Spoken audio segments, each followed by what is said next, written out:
થોડીક બે ત્રણ વાતો આ ક્રિકેટ ઉપરથી કંઈક ને કંઈક યાદ આવી જાય છે.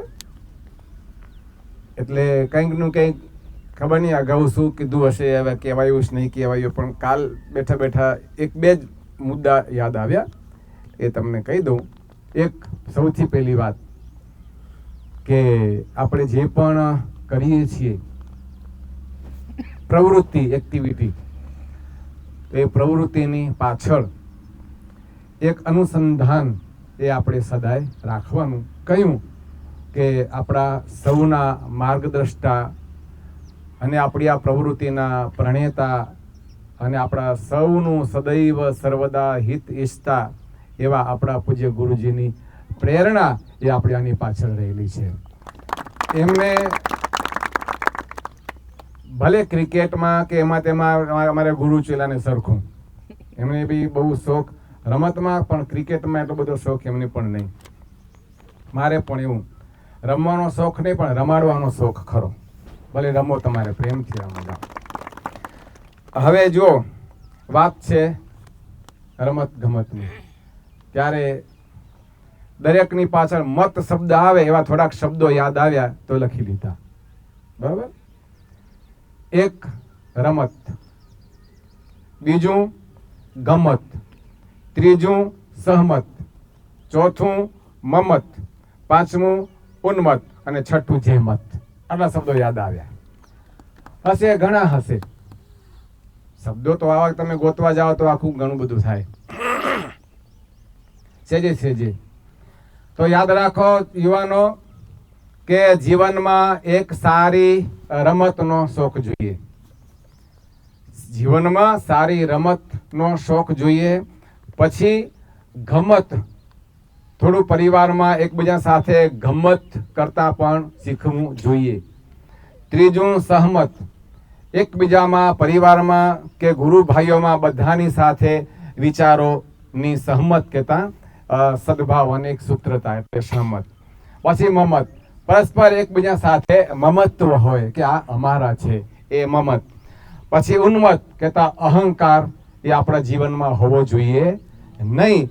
અને જહેમત એટલે સારું ગમે એવું કઠણ કામ હોય પણ એની સામે મહેનત કરીને સફળ બનાવવાની ભાવના. આટલું જો જીવનમાં હોય તો આપણા જીવનમાં સદાય આનંદ અને આનંદ ભરવાઈ રહે છે. તો રમત, ગમત, સહમત, મમત, ઉન્મત ને જેમત.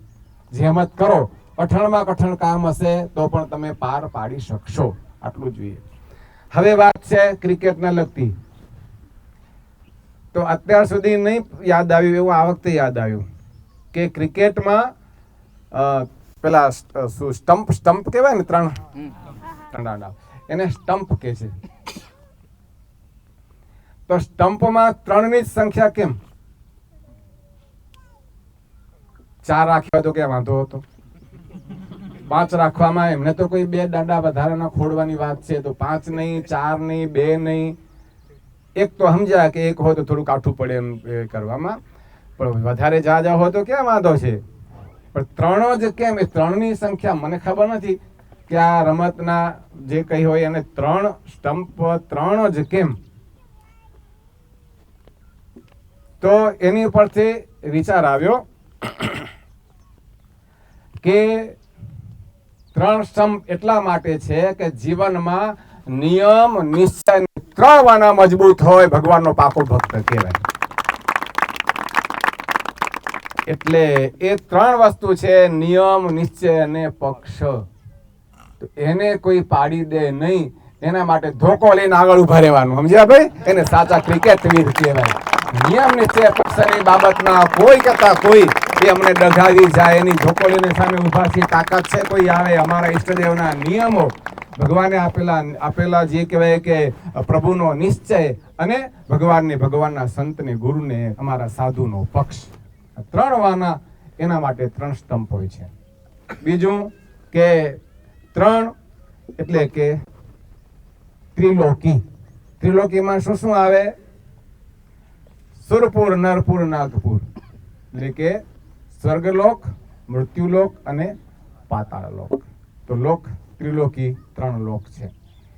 તો સુરપુર, નરપુર, નાગપુર એ तिनमें सुख नहीं, सुख है हरि के ચરણ મેં સ્ટંપલા એમ કે છે કે ભાઈ આ ત્રણેય લોકમાં સુખ નથી, સુખ છે ભગવાનના ચરણમાં ને કા સંતન કે માઈ આનો આશરો રાખશો સદાય તમારી જીત જીત અને જીત થશે. ત્રીજું કે આપણી સંસ્કૃતિ ને આપણી પરંપરા, માતા પિતા અને ગુરુ. કેટલા બધા ક્યાંય એવું શિક્ષાપત્રીમાં મહારાજે લખ્યું નથી કે બીજે ક્યાંય લખ્યું નથી કે ભાઈ સાસુ સસરા અને ગુરુ એને કાયમ હાચવવા, એની સેવા કરવી, ક્યાંય લખ્યું નથી. તો કયા ત્રણને હાચવવાના છે ભાઈ? માતા પિતા અને ગુરુ, એની સેવા કરવી. તે ક્યાં સુધી?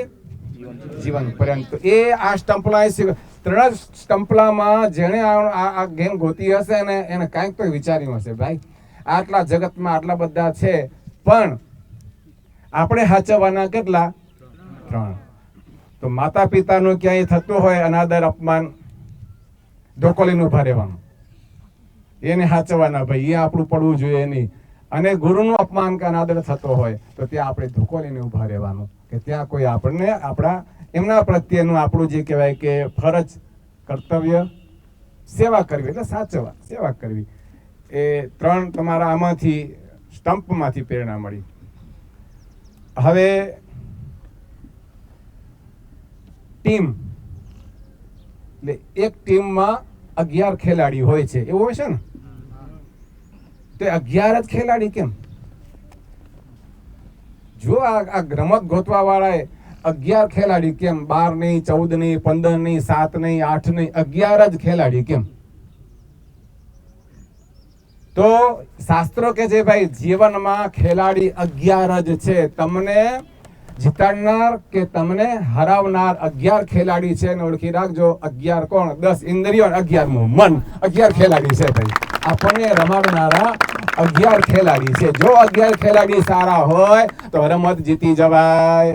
એટલે 11 ખેલાડીને ઓળખી રાખજો. 10 ઇન્દ્રિયો, 11મું મન. વાત થઈ.